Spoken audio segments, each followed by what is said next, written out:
kayaknya nggak mungkin nih KKN tahun ini gitu. Terus kan kita nih kayak baju kita nih kawal sampai jadi. Apa sih cerita kenapa kita bisa punya jargon kawal sampai jadi?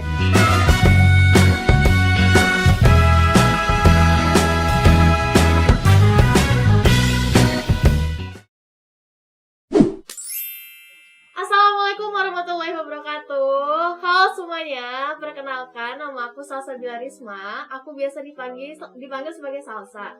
Aku perwakilan dari kelompok Pekerta Gelombang 3, yang dimana kita ini mengabdi di Kelurahan Kawal, Kabupaten Bintan, Provinsi Kepulauan Riau.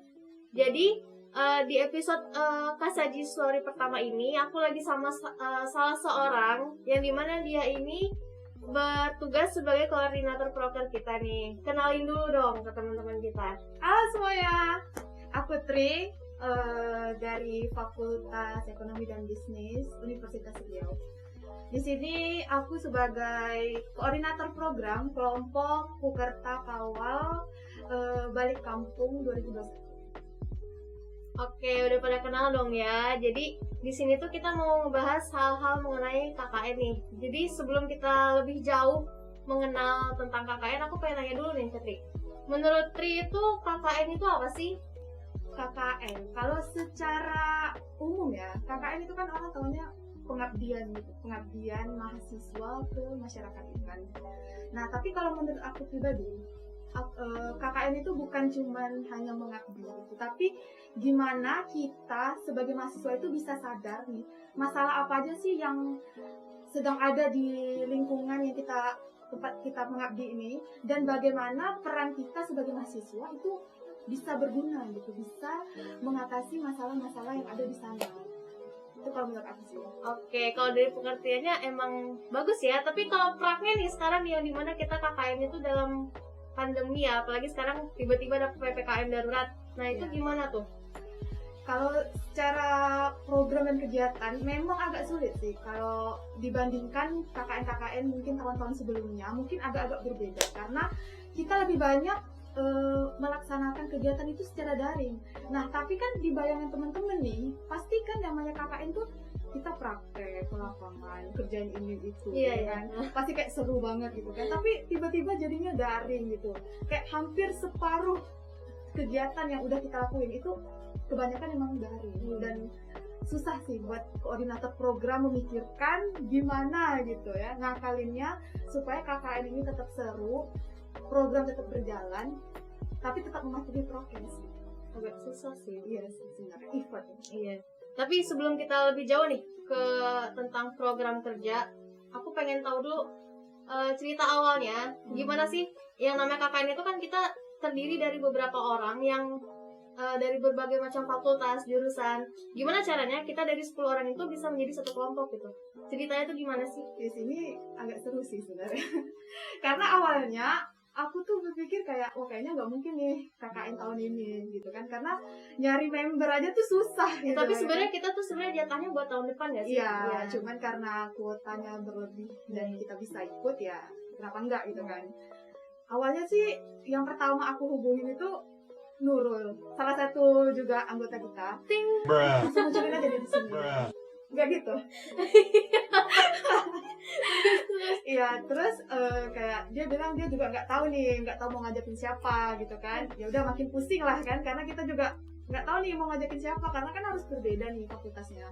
Terus yang kedua aku nggak ingat lah siapa lah teman-teman aku SMA kan yang ada di Unju ini gitu. Terus aku keinget sama Misfeb kan? Misfeb salah satu korlap kita ya. Iya. Nah terus katanya dia juga nggak tahu nih mau KKN tahun ini atau enggak gitu. Tapi setelah kami berbincang-bincang kayak ngebahas kayaknya bisa lah kita tahun ini gitu, ngajakin siapa ya gitu. Terus hubungi ini hubungi itu, terus terkumpul kayak 7-8 orang gitu kan. Terus kalau menurut aku harus 10 sih kayaknya, biar lebih seru ya kan.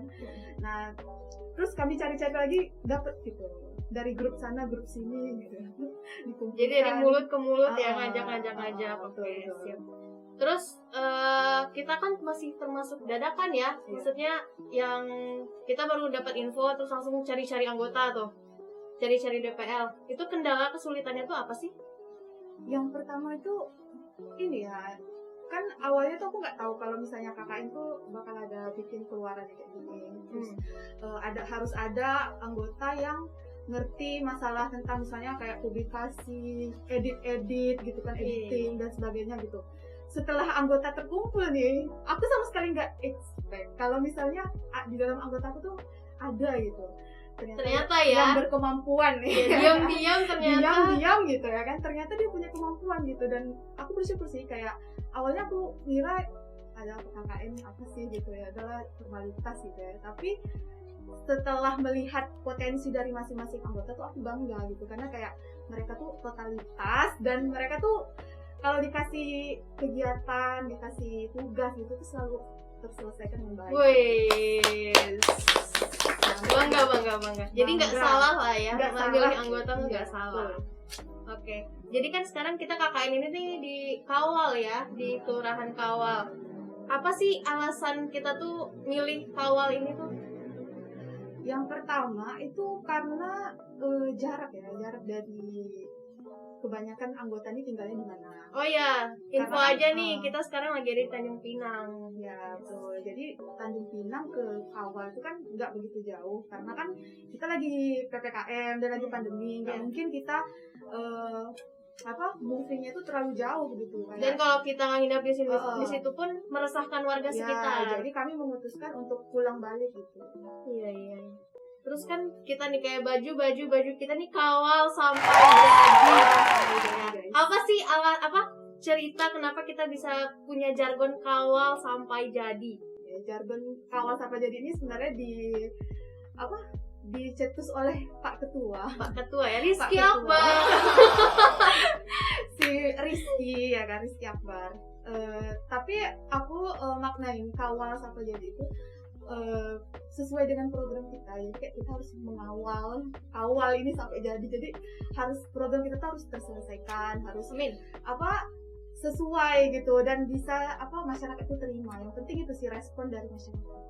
Oh, ngomongin proker nih buat Kawal, kan Kawal sampai jadi proker yang udah disusun dari jauh-jauh hari, itu apa aja sih buat Kawal sampai jadi ini? Banyak sebenarnya yang program itu gimana ya, kayak dadakan gitu, karena kan kondisi ini berubah-ubah nih. Kan. Nah jadi kayak buat nyesuaiin program itu memang susah, cuman yang dari awal yang udah pasti itu pertama tuh ketahanan pangan yang di new normal itu kita membuat hidroponik, dan itu alhamdulillah udah terlaksana, ya, tinggal menyelesaikan gitu kan. Nah terus untuk program lain seperti memberikan literasi kepada masyarakat Kawal itu agak kesulitan, karena kita belum bisa nih untuk pergi ke sana karena lagi ada PPKM. Iya, darurat ya. Jadi belum bisa gitu untuk pergi ke sana. Jadi sementara ini masih mengumpulkan data dan informasi untuk melengkapi kayak profil desa, terus kayak kita ada rencana buat blog juga kan. Nah itu juga salah satu program dari kita. Jadi selama seminggu belakangan itu kita kerjain program-program yang bisa dikerjain secara daring dulu guys, gitu. Ya kalau kendalanya banyak sih ya, kendala nyusun proker. Kayak sekarang deh, contoh apa sih kendala kita dalam menyusun proker? Kendala yang pertama tuh member sih, karena kayak anggota nih mungkin masih kayak malu-malu buat nyampein ide mereka. Dulu kita emang malu-malu sih. Malu ya dulu. Terus lanjut. Terus makin kesini gitu kan, ayolah gitu, apa nih ide kalian gitu, keluarin lah gitu ya kan. Terus lama-lama makin kesini oh ya Kak, aku punya ide ini Kak, kenapa kita nggak bikin ini gitu. Jadi alhamdulillah terbantu gitu. Terus kalau sekarang sih permasalahannya ya merubah rencana yang dari awal di lapangan gitu harus dirombak. Iya, karena adanya daring darurat. Ya. Yes, semangat. Terus proker paling unggulan nih, proker yang paling kita nanti yang dimana proker itu paling wah, nanti bayangan itu paling besar gitu, apa ya? Proker yang paling wah. Itu sebenarnya salah satu proker ini tuh diminta sama ini ya, pihak kelurahan. Iya. Gimana caranya kita menaikkan nama dari sebuah pantai, dari sekian banyak pantai nih yang ada di Kawal gitu. ada satu pantai yang mungkin belum ini ya, kayak Tersorot ya sama belum banyak masyarakat umum. orang yang tahu gitu. Nah, namanya itu Pantai Cemara. Yes. Nah, itu salah satu tugas kita itu gimana caranya orang-orang ini tahu gitu bahwa ada Pantai Cemara loh di sini gitu, yang masih bagus juga untuk dikunjungi gitu. Nah, salah satu yang paling wah itu sih kayaknya, karena kan kalau misalnya kita mampu menaikkan gitu ya kan, Nama pantai nama Cemara. pantai itu gitu kan, itu efeknya tuh banyak banget sih ya. Pertama itu kan yang mengelola itu kan warga ya. Iya, warga setempat. Jadi kita bisa ngebantu nih kayak ekonomi dari warga gitu kan, kayak bisa di pandemi ini masih bisa survive. survive gitu. Dan yang kedua pastinya para anggota juga bangga nih kalau sampai berhasil gitu, sampai banyak yang tahu, banyak yang berkunjung, wah ini tuh hasil karya kita loh gitu, kita dulu bikin ini loh di sini gitu. Jadi ada kebanggaan tersendiri gitu, walaupun nanti kakak ini udah selesai gitu. Itu sih yang paling buat menurut aku. Doain ya guys, semoga terlaksana dalam Semoga. keadaan pandemi kayak gini ya. Semangat, guys. Oke, harapan untuk kelompok kita selama 40 hari kurang ke depan itu apa ya? Harapan selama 40 hari wah. Yang pertama itu semoga semua anggota kita sehat. Amin. Terus semakin solid ya guys. Amin. Semakin kuat ikatan batin ya kan. Oh iya. Guys. Jadi Bonding. kalau kita mau ngelakuin apa aja tuh enak gitu. Aku harapannya itu sih. Dan program yang udah kita susun dengan baik gitu ya kan, udah dengan cantik, tertata rapi itu bisa terlaksana gitu. Itu sih harapan dari aku. Oke, siap. Oke, jadi itu tadi pembahasan kita di episode pertama ini. Jadi kalian udah tahu kan apa aja proker kita, apa aja proker yang udah kita lakuin selama 7 hari kebelakang ini. Terus pasti makin penasaran dong ya sama cerita-cerita kita berikutnya. Jadi jangan lupa nonton terus Kasadi Story kita di next episode.